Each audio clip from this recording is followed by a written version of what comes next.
They say when tragedy strikes in Nigeria, the press becomes the only voice of the victims. Sadly, that reality has claimed 31-year-old graduate of Kwara State Polytechnic, Ismail, who was electrocuted in his room in the Yakuba community, Ilorin, the Kwara State capital, after a snapped high-tension cable triggered a deadly surge, destroying property worth millions of naira. Kwara State AIT correspondent Olufemi Akobi visited the community and reports. Yakuba community, located near Kwara State Polytechnic along Old Jeba Road, houses many students and off-campus residents. A survivor, Obe Oriade Emmanuel, recounted that electricity was suddenly restored, initially believed to be from the IBEDC, but was actually caused by a snapped high-tension cable that fell onto multiple lines, sending dangerous currents through homes. The surge led to the death of Ismail in his room, while others sustained varying degrees of injuries and property losses. Residents allegedly attribute the incident to negligence by the power company. We went through the second street there and we realized that it is not NEPA that brought lights. They said it was we saw an high tension cable that got damaged and breached the other cable beneath it, which means I think the cable that serves our transformer lights is directly under the high tension pole. So I think they use the same pole. So one of it now got damaged and breached all the 4 cables on the transformer cable. That means the 3 lines were breached together. So I think people at home thought maybe it is NEPA light, but it wasn't. Maybe the high tension has been the cause of this light, and that is all I can say.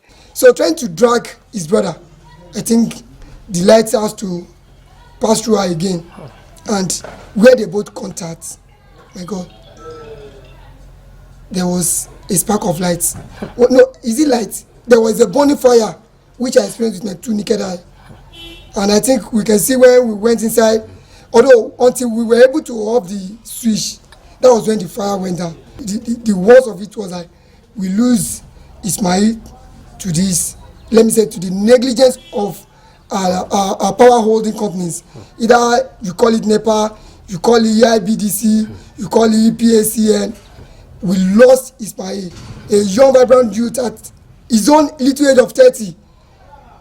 He finished his NYC in Benin last year, December, and the boy lost his soul to the negligence of our lights.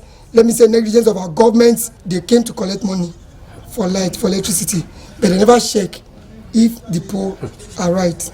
Even if the citizens don't really know what precautions are, it is your duty to tell us, oh, you don't need to pass this cable like this, you don't need to do this like this. A relative of the deceased and the landlord's son lamented the destruction, urging government authorities to prioritize citizens' safety as seen in developed countries. It's a terrible one. It's a terrible one because we just even came back from the hospital right now. They should do the needful because I actually thought it was just the house. It was later I heard it was the community. So it's not the fault of the building or anything. In fact, I heard that some people removed their fuse and there was still light. There was still light. Some people wanted to run out of their house. The just made door was shocking them already. So it's a disaster. It's a big disaster. So they should please do the needful. They should check on all the facilities, the equipment. This thing is about life. Ismail didn't plan to die. He slept, he woke up to see light, just to make sure things are going on. He died. In fact, ìbànújẹ́ ló jẹ́ because ọmọ tó ṣẹ̀ṣẹ̀ parí NYSC ni last year náà ló parí ó dẹ̀ ń struggle. Responding, IBEDC Regional Technical Officer, Engineer Famakinde Akinola, expressed regret over the incident, noting that the company was alerted and investigations are ongoing.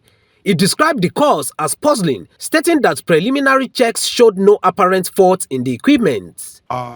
This is electricity, and that's why we always advise people that electricity is a very good servant but a bad master. It's unfortunate that the incident is not a good news. Honestly, I'm not happy. I was very sad. We been to the control room. That's why I'm just coming now to identify what exactly could have caused the problem. So we test our breakers, our going feeders, and everything is okay. So it's just something that It's a mystery, sincerely. And when it happens, unfortunately, the chairman said he called. But by the time he called, I think the incident has happened. And immediately he called, they switch off at the control room. Because the time is there. I saw the time he called and the time it was switched off. So, and now, what we intend doing now, because I've been there, and we won't restore to that place until everything is made perfect. So any other defects around before or after that place, we have to correct everything. As the community mourns, residents hope the tragedy serves as a wake-up call for stricter safety measures. For now, a life has been lost and many left counting their losses. Olufemi Akobi, AIT News, Ilorin.